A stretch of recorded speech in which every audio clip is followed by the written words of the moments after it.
श्रावण महिन्यात साजरा केला जाणारा सण म्हणजे नागपंचमी। या दिवशी नागदेवतेची पूजा उपासना केल्याने विशेष लाभ प्राप्त होतो आणि जीवनातील सर्व अडथळे दूर होतात अशी मान्यता देखील आहे। श्रावण महिन्यातील शुक्ल पक्षातील पंचमी हा नागपंचमीचा सण मानला जातो। या दिवशी नागाची पूजा केल्याने कालसर्प दोषापासून मुक्ती मिळते आणि सर्पदंशाची भीती नसते। तसेच नागपंचमी का साजरी केली जाते याविषयीची अधिक माहिती आपण ज्योतिषी राजेश जोशी यांच्याकडून जाणून घेऊया।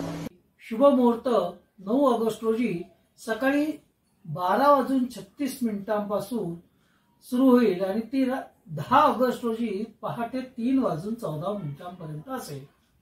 आता नागपंचमीचं महत्व काय आहे की हिंदू धर्मात नागदेवतेला विशेष महत्व आहे। नागपंचमीच्या दिवशी शेतात सुख समृद्धी आणि पिकांच्या संरक्षणासाठी नागांची पूजा करून त्यांना प्रसन्न करून केले जाते। नाग हा शिवशंकराच्या गळ्यातील अलंकार आहे आणि भगवान विष्णूंचा पलंग देखील आहे। नागपंचमीच्या दिवशी नागदेवतेसह भगवान शंकराची पूजा करून रुद्राभिषेक केल्यास त्यांच्या जीवनातून काल सर्पदोष नाहीसा होतो असेही मानले जाते। या दिवशी नागांची आंघोळ करून पूजा केल्याने पुण्य प्राप्त होते। या दिवशी सापांची पूजा केल्याने माणसाच्या जीवाला सर्पदंश होण्याचा धोकाही कमी होतो।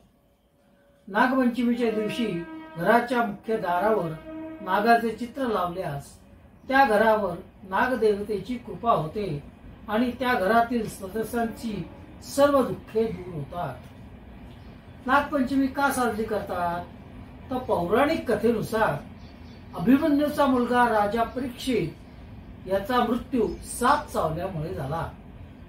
आपल्या वडिलांच्या मृत्यूचा बदला घेण्यासाठी त्याचा मुलगा जनमेजयाने नागांना मारण्यासाठी नागदह यज्ञ केला, ज्यामध्ये जगातील सर्व साप जळू लागले। सर्पांनी त्यांच्या रक्षणासाठी आस्तिक मुनींचा आश्रय घेतला। ऋषींनी राजा जनमेजयाला समजावले आणि हा यज्ञ थांबवला। ज्या दिवशी ही घटना झाली त्या दिवशी श्रावण शुक्ल पंचमी तिथी होती। त्या दिवशी आस्तिक मुनींमुळे सापाचे रक्षण झाले। त्यानंतर नागपंचमीचा उत्सव सुरू झाला।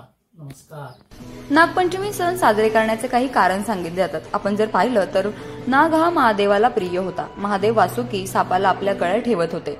नागपंचमीला नागाची पूजा केल्याने महादेवाचे आशीर्वाद मिळतात। नागपंचमीच्या दिवशी नागाची पूजा केल्याने काल सर्प दोष देखील दूर होत असल्याचे सांगितले जाते।